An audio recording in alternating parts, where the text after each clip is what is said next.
1918 हिंदुस्तान की संत परंपरा के एक महान संत श्री साईं बाबा ने अपना देह त्याग दिया। बाबा के निर्वाण की खबर सुनकर शिरडी वासियों के शोक का अंत ही नहीं रहा। बाबा से हमेशा के लिए बिछड़ने की कल्पना से वे अपनी सुध बुध ही खो बैठे।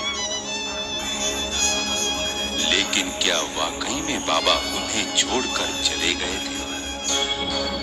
नहीं, लक्ष्मण मामा को नींद में बाबा का आदेश मिला कि उनकी काकड़ आरती हमेशा की तरह होनी चाहिए। इस घटना से शिरडी वासियों को यकीन हुआ कि भले ही बाबा ने अपना देह त्याग दिया हो, लेकिन वे कहीं गए नहीं हैं, वे यही हैं। तब से लेकर आज तक तहे दिल से बाबा की भक्ति करने वाले भक्तों को बाबा का साक्षात्कार होता आ रहा है और हो रहा है। शिरडी के कण कण में बाबा आज भी बसे हुए हैं और इसी महान संत के दर्शन की आस लेकर शिरडी की तरफ निकले कदमों की तादाद भी दिन ब दिन बढ़ती ही जा रही है। इन्हीं में से कई भक्त जो शिरडी में पहली बार आते हैं, जिन्हें यहाँ के पवित्र स्थानों के बारे में, यहाँ के रीति रिवाजों के बारे में ठीक से पता भी नहीं होता, बाबा के निर्वाण के पश्चात शिरडी में घटी घटनाओं की, यहाँ के नियम और रिवाजों की तथा समय समय पर हुए बदलावों की उचित जानकारी देने के लिए ही इस वीसीडी का निर्माण किया गया है। किसी धंधे या मुनाफे के उद्देश्य से नहीं। न जाने कितने युग बीत जाने के बाद आज का विज्ञान और तंत्र ज्ञान का युग आया हुआ है, लेकिन इस युग में भी इस पवित्र शिरडी स्थान की अहमियत जरा भी कम नहीं हुई है, क्योंकि जिस ऊर्जा पर यह विज्ञान और तंत्र ज्ञान आधारित है, उस ऊर्जा का मूल स्रोत ही स्वयं श्री सद्गुरु के रूप में यही बसा हुआ है। जितनी बार यहाँ पधारोगे, अपनी अंदरूनी शक्ति को हर बार बढ़ता हुआ पाओगे। श्री साईं की शिरडी के बारे में जितना कहा जाए कम है। इसीलिए यहाँ के कुछ अहम स्थानों का विश्लेषण करने का हमने प्रयास किया है। तो आओ चले शिरडी के पवित्र स्थानों का और यहाँ के रीति रिवाजों का मुआयना करें।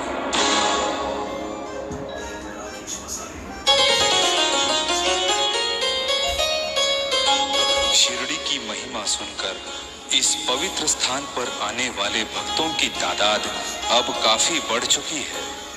हम यहाँ शिरडी में पहुँचने वाले कुछ रास्तों की जानकारी देने का प्रयास कर रहे हैं, ताकि आने वाले नए भक्तों को कोई दुविधा न हो। महाराष्ट्र के अहमदनगर जिले के कोपरगांव तालुके में शिरडी बसी हुई है। अहमदनगर से शिरडी का रास्ता 80 किलोमीटर का है। यहाँ पहुँचने के लिए भारत सरकार की तरफ से कई शहरों से एसटी बसें तथा रेलवे की सुविधाएं दी गई हैं। मुंबई से शिरडी का रास्ता 266 किलोमीटर का है और यात्रा का अवधि करीबन 6 से 8 घंटे का है। औरंगाबाद से शिरडी 157 किलोमीटर की दूरी पर है और यात्रा को 3 घंटे लगते हैं। पुणे से शिरडी का अंतर 212 किलोमीटर का है और यात्रा का अवधि 5 घंटे का है। भारतीय रेल ने मनमाड़ और दौंड तक यात्रा की सुविधा उपलब्ध कराई है। आने वाले समय में शिरडी पहुंचने के लिए हवाई जहाज या हेलीकॉप्टर की सुविधा भी उपलब्ध होने की संभावना है। आगे चलकर दुनिया के किसी भी कोने के किसी भी घर में उपग्रह द्वारा शिरडी का दर्शन हो जाएगा, लेकिन स्वयं शिरडी पहुंचकर बाबा का दर्शन लेने की बात उसमें थोड़ी ना होगी। इसीलिए कहते हैं, शिरडी सजाचे लागतील पाय, टळतील अपाय सर्व त्याचे।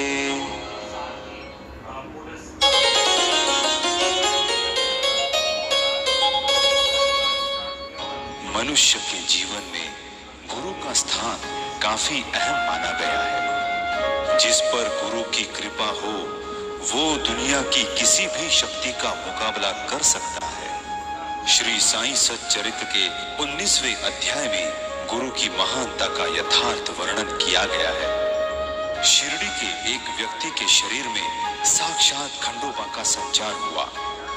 उनकी आज्ञानुसार एक जगह खुदाई करने पर जमीन के काफी नीचे एक सुरंग में 4 जलते हुए दीप दिखाई दिए। बाबा से उस बारे में पूछने पर उन्होंने कहा कि ये उनके गुरु का स्थान है। इस स्थान का जतन करो। और फिर आगे चलकर यही स्थान गुरु स्थान के नाम से मशहूर हो गया। सन 1912 के सावन के महीने में यहाँ पादुकाओं की स्थापना की गई।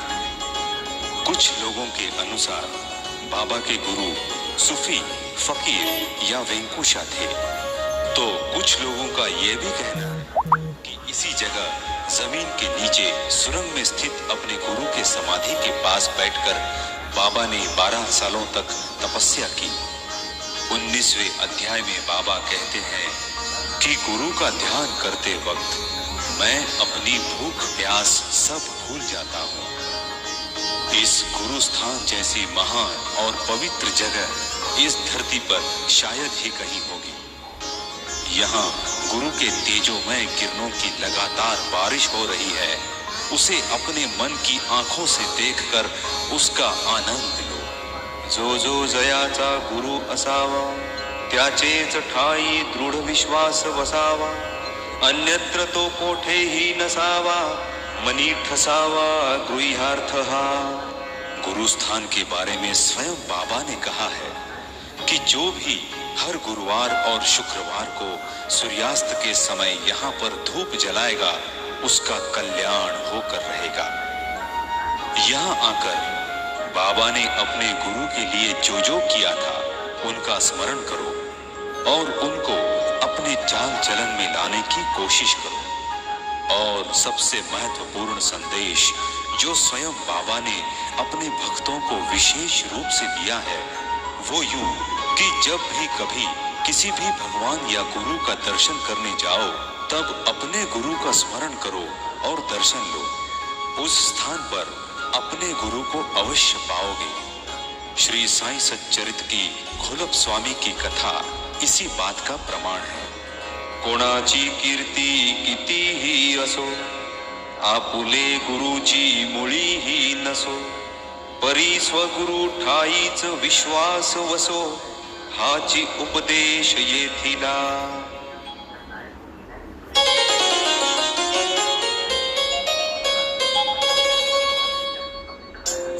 ये है द्वारका माई, एक पुरानी मस्जिद जहां बाबा ने अपने जीवन के 60 साल बिताए। यहीं पर बाबा का उठना बैठना था। यहाँ बाबा खाना खाते थे, सोते थे, लोगों के साथ गप्पे लगाते थे। और आखिर 15 अक्टूबर 1918 को मंगलवार के दिन दोपहर ठीक 2:35 पर बाबा ने यहीं पर अपना देह भी त्याग दिया था। वो दशहरे का दिन था और रमजान का भी 9वां दिन यानी कत्ल की रात थी। इसी द्वारका माई में बाबा ने अपने हाथों से प्रज्वलित की हुई धुनी है जो इतने सालों से लगातार आज भी जल रही है। इस धुनी से निकलने वाली दैवी शक्ति युक्त उदी की तुलना तो सिर्फ अमृत से ही की जा सकती है। बाबा ने इसी उदी का प्रयोग करके न जाने कितनों को जीवन दान दिया था। साईं सच्चरित्र के 33 और 34वें अध्याय में इस उदी का महत्व बताया गया है। दिए की लौ जिस तरह बढ़ते बढ़ते अंधेरे को चीरकर दूर दूर तक उजाला करती है, चारों ओर उत्साह की आनंद की लहरें निर्माण करती है, ठीक उसी तरह की अनुभूति का एहसास तमाम भक्तजनों को इस द्वारका माई में प्राप्त हो जाता है। स्वयं बाबा ने प्रज्वलित की हुई इस ध्वनि की पूजा कीजिए। जीवन भर बाबा का साथ चाहते हो तो प्रातः काल या देर रात का वक्त चुनकर द्वारका माई में ध्यान कीजिए। यकीन मानिए, यहाँ पर ध्यान करने के पश्चात आपके मन पर लगा हुआ मैल अपने आप धुल जाएगा और मन के साथ साथ शरीर भी रोग मुक्त हो जाएगा। और हाँ, जाते समय इस पवित्र ध्वनि से निकली अमृत रूपी उदी लेना बिल्कुल ना भूलिएगा। ये उदी द्वारका माई में तो मुफ्त मिलती है, लेकिन इस उदी का 2 पैसे शुल्क स्वयं बाबा आपसे वसूल करते हैं। वे 2 पैसे हैं आपकी श्रद्धा और सबूरी। प्रेमे करिता कथा श्रवण होईल भव दुःखाचे हरण। ओळेल साई कृपाधन प्रगटेल संपूर्ण शुद्ध बोध। लय विक्षेप कषाय रसास्वाद हे श्रवणा अपाय। दूर सारा हे अंतराय श्रवण सुखदायक होईल। न लगे व्रत उद्यापन न लगे उपवास शरीर शोषण। न लगे तीर्थयात्रा पर्यटन चरित्र श्रवण एक पुरे।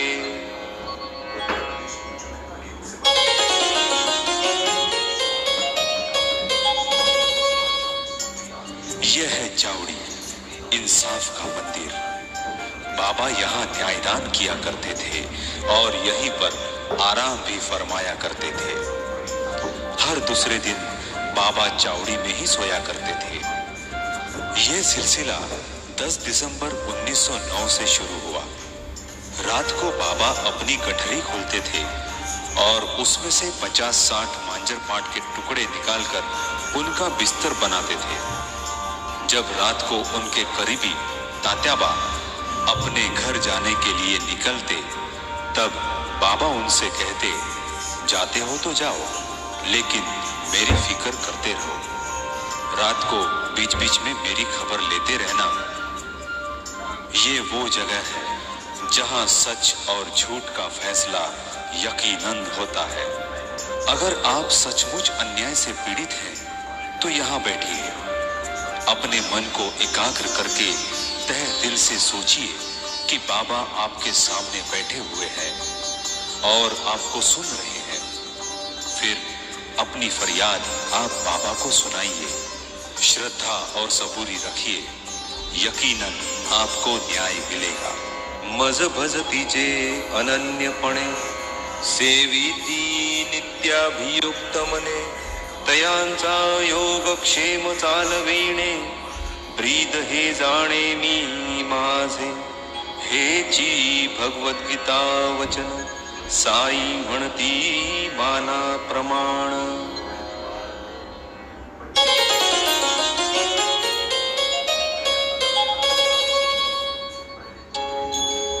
ये है लेंडी बाग। लेंडी बाग जाते समय हमेशा बाबा के साथ उनके करीबी बापू साहेब बुट्टी, नाना साहेब निमोणकर तथा भागोजी शिंदे हुआ करते थे। लेकिन वे तीनों लेंडी बाग के बाहर ही रुकते थे, क्योंकि बाबा के होते हुए लेंडी बाग में प्रवेश करने की किसी को अनुमति नहीं थी। इस जगह का उपयोग बाबा नैसर्गिक विधि तथा योग साधना के लिए किया करते थे। कहते हैं बाबा कभी कभी यहाँ अपनी अतड़ियां निकालकर उन्हें साफ किया करते थे और सुखाने के लिए पेड़ पर लटकाते थे। यहाँ पर एक कुआं भी है।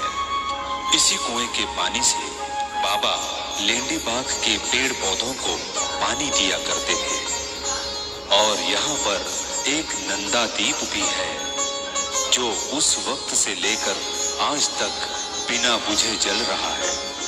यहाँ बैठकर जाप कीजिए, ध्यान लगाइए। किसी भी पीड़ा से मुक्ति पाने के लिए पीपल, नीम और वट वृक्ष की प्रदक्षिणा कीजिए।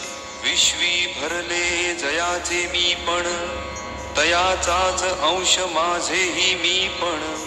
करावे साई पदी समर्पण, हीच संपूर्ण मम सेवा।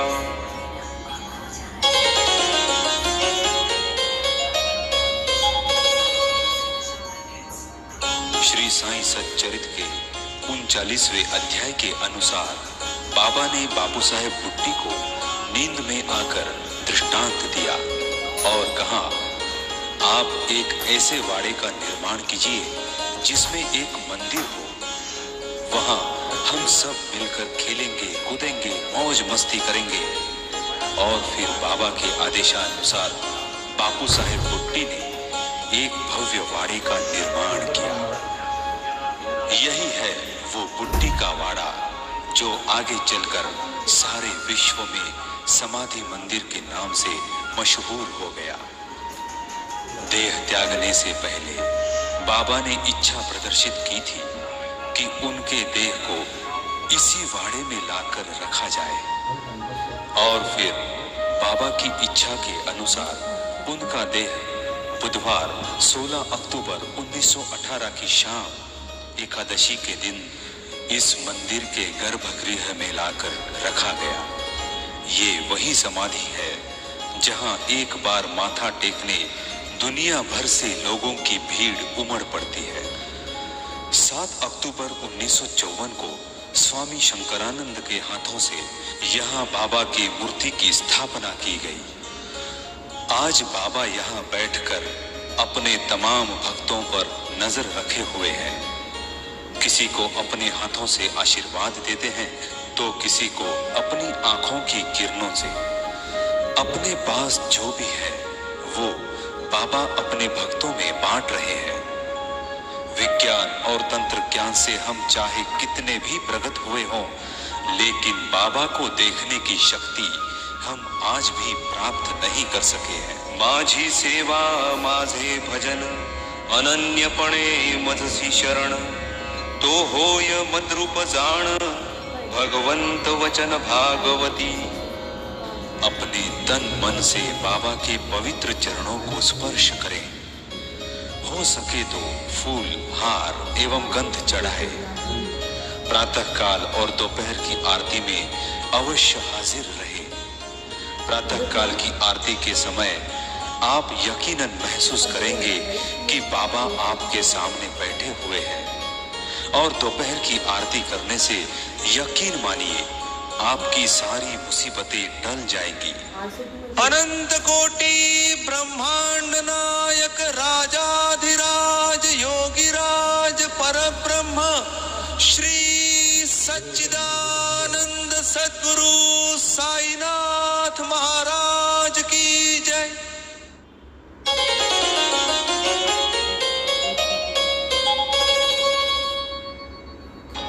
शिरडी के समाधि मंदिर के दैनंदिन कार्यक्रम कुछ इस तरह से होते रहते हैं। सवेरे 5 बजे मंदिर का प्रवेश द्वार भक्तों के लिए खोला जाता है और ठीक 5:15 बजे श्री साईं की काकड़ आरती आरंभ होती है।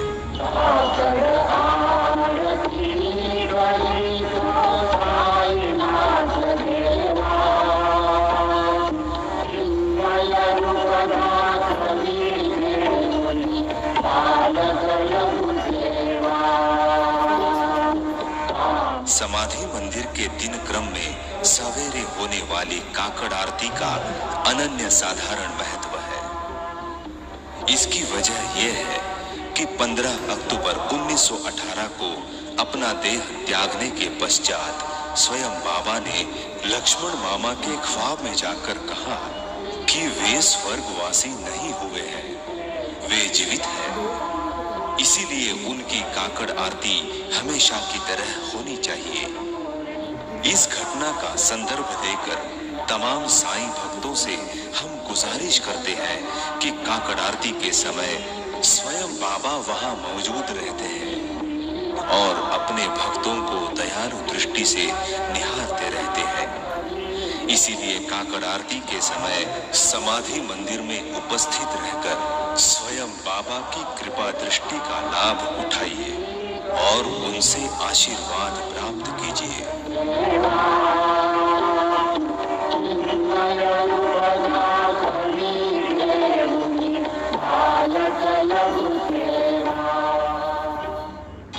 काकड़ आरती समाप्त होने के पश्चात 5:40 पर श्री साईं के मंगल स्नान की तैयारी शुरू हो जाती है।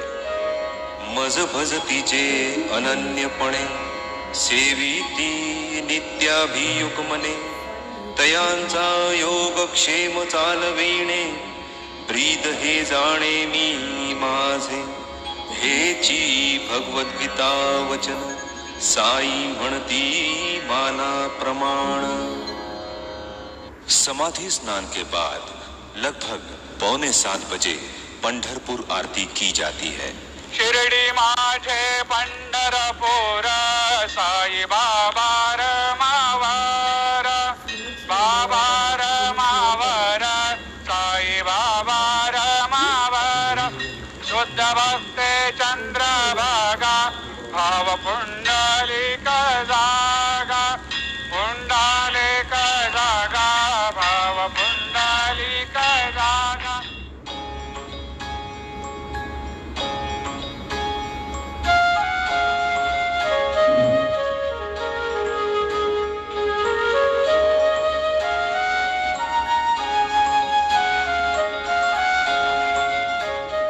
दोपहर 12 बजे मध्याह्न आरती की जाती है, जो उत्सव के दिन 12:30 बजे होती है।